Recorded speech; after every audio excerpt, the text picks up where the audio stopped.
I came out of hell. Like, when I'm pissed off, hug me and say, babe, calm down. She won't do that. She'll be like, look at you. Instead of hugging me and saying, hey, I don't want you to be so mad. Like, I know you've been through hell. She'll never just hug me and tell me and it's going to be okay and chill. And I asked for it. I'm like, just hug me, just chill. I can't hug someone who's like talking at me or yelling at See, me. but I don't go to that. Look, I talk like this. Do you guys think I'm talking at you or yelling at you? I talk like this. This is how I talk. When she watched my videos and didn't know me, it was like this. And then I still talk like this. What's good? This is Sticker the podcast. Hey, do me a favor. Subscribe to the channel. Hey, I appreciate all the love and support toda mi gente. I hope you're doing good, taking care of yourself physically, mentally, spiritually, financially, wherever you're at in your life, man, take care of yourself. And yeah, the Cowboys, let's talk about it, man. Are they going to do it this year? Are we going to get that ring? It's been way overdue. I think I was a little kid when they won the Super Bowl, man. When I be listening to Preacher, man, when I go to church, he always got something to say bad about the Cowboys. Everything revolves around how the Cowboys, remember the last time, bro, we need some changes. The American team don't look too much like the American team. I'm just saying. I don't know if it's Jerry Jones, the players are getting paid too much. I don't know what it is. I stopped becoming a Cowboys fan years ago, y'all. I'm going to be honest with you. I still rep them. It's going to be for life. But, man, every year you're like, this year's the year, right? They start off, Maso Manos, they're almost there. And then towards it, they get in the playoffs. I'm like, okay. And then for some reason they lose. And it's been like that for cool 25, 30 plus. It's been a long time. Forgive me, y'all. And I know y'all Cowboys fans out there like, bro, not today. Not today. And I get it. So let's not talk about it today. We could address that another day. Hopefully I become a fan again. Hopefully I start watching again because I stopped watching football a long time ago, y'all. But seriously, man. Y'all saw the beginning of the video, right? Wes Watson. He looks like he's doing something with Jack Doherty. Ah, man, I don't like that guy. Look, respectfully, dude, I just don't know how this guy's still relevant. How does he still keep going?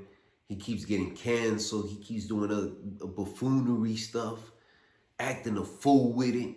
I'm just like, bro, what's wrong with this generation sometimes? In order for you to get clicks and views, you got to do some pendejadas. Didn't one of these guys that kept doing all that prank stuff get locked up out of the country? Y'all gonna continue playing around and finding out the hard way. But it's not about him, man. Like, look. I ain't gonna address him. What I am gonna talk about is the homie Wes Watson. And this ain't no jokes and none of that, man. And I'm not gonna do that today, man. Even though that we can, y'all want me to go in? Y'all want me? Nah. I can't do that, man. This guy is on this streaming platform, not realizing the things that come out of his mouth. And this ain't no excuses for his actions. I'm not trying to say none of that. The fact that he had the nerves to say the things he said explicitly when there's a little kid there, I'm just like, bro, what's wrong with this guy, man? Like, do you not watch your mouth when you speak? And look, I don't care if you've been to jail, been to OG, done some time and all that. You gotta know how to be respectful in front of kids. I know some real tough guys. I'm a tough guy myself. And I don't mean by like, throw some chingazos and all that. Yeah, I defend myself. And I know how to defend myself, guys. But what I'm saying by a tough guy, right? Not the image. I'm talking about just being brought up in this tough world by some strict parents, been through some things in my life.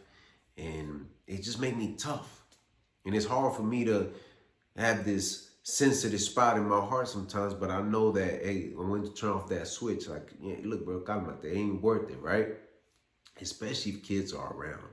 If kids are around, I watch what I say, man. I know that what I say could impact my kids, so I try to be very careful with using foul words, being that explicit around the mom, and, all that stuff, right? And when I see them in the streaming, and I'm watching them and I'm listening, I'm like, bro, you need to know how to tone it down. It don't matter what you've been through in life. You still got to know how to be around kids, bro. But that's not here or there. Like I said, we can go dive in deeper in that and say some things. But the part that really got me, man, and I really said to myself, like, man, this dude right here needs help, man. when he's talking about needing a hug. You could tell that man was not hugged by his dad. You could tell as a kid he needed a father figure, somebody just to hold him tight and tell him, I love you, man. And no matter what you do, I'm always going to love you. If you do these bad things, things will happen, but I'm still going to love you and hold you down. And that's one of the main reasons why at times, you know, that inner child comes out. Because even me myself, I don't throw in tantrums or nothing like that. I don't go crazy like that or use foul words in front of kids. But I will say there were times where I needed my father to give me a hug and he wasn't there. And that hurt. That hurt a lot. And I was broken for a long time in my life. And not having that tough love to say, it's going to be okay. And that's all you really need. And y'all could be like all mad or say certain things about his woman. See, when you love somebody and that person doesn't give you that love back, even when a person's getting loud and aggressive, sometimes all you need to do is say, hey, I got you. And it's hard. Sometimes it's scary because I can only imagine, like, there are times where I'm mad, but then my little boy will come downstairs and give me a hug just randomly, even though I'm mad or whatever. I'm like, dang, that's all I needed, man, just to calm down. Or my daughter, my woman, be like, it's going to be okay. And like I said, this guy needs help. He might be going to jail, do some time again. He might, you know, he needs to stop being in front of the camera and portraying this image, bro. You really need to work on that. You know, the impact that you have and the followers that you have, you could play a better impact on them by the way you speak, the way you approach it. If you need that kind of attention, bro, you need to get away. Get away from everything for about at least a good year. Gather your thoughts and gather who you are as a man. And maybe that time where you need a hug, the woman that you're with could be like, okay, cool, I got you.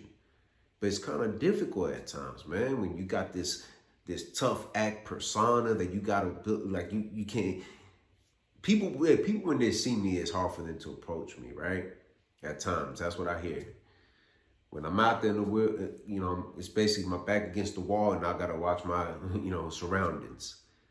But if you get to know me and genuinely just take that time, I'm going to listen to you. And I'm also going to understand what you're going through. I had so many old friends back in the days that used to tell me all the time, hey, bro, you look like you did some time. And I tell them, no, I haven't, man. Thankfully, I haven't. Because I know some homies have been through that, man. It's not easy. And it's true what he said, and I hear that a lot from a lot of people that have been through that path. I've been in hell. And look where I'm at now. And sometimes all I need is a hug that to let me know I'm be okay. And yes, we can all laugh and joke about it, bro. But every man in life has gone through something. And it's hard for us to express ourselves. It's hard for people to understand us. In today's society, if you're not tough, if you're not shedding a tear, bro, you need a hug. I know homies right now, man, that are going through it. They're in a dark place in their life, but me speaking to them has helped them realize like things will be better. And it's not like a hug, like, oh, let me get, and it's like, hey, bro, you good? Yeah, I'm good, bro. For them to understand that everything's gonna be fine. Look, like I said, I ain't gonna bash on the homie today. I don't feel like my podcast is meant for that anyways. But I do wish the homie nothing but the best, man. You are broken. You need love. You need a hug. You need somebody to tell you, man, that you're doing good. Trust me, bro. You could change your life around too, man. It's possible. You just gotta look in that mirror and say, man, what can I do better that I didn't do yesterday? Especially talking like that in front of kids. Whew. No, sir. But look, man, I'm not here to bash nobody. I wish them nothing but the best. And before y'all leave, subscribe to the channel. Si te gusta lo que mira, press like. Share this video on your social media platforms. Drop a comment in the comment section. I'm always interacting with mi gente, tu sabes. Hit the notification bell to get notified. Visit the website r2drec.com. And always remember, have peace in your heart, have faith, and never give up. All right, one.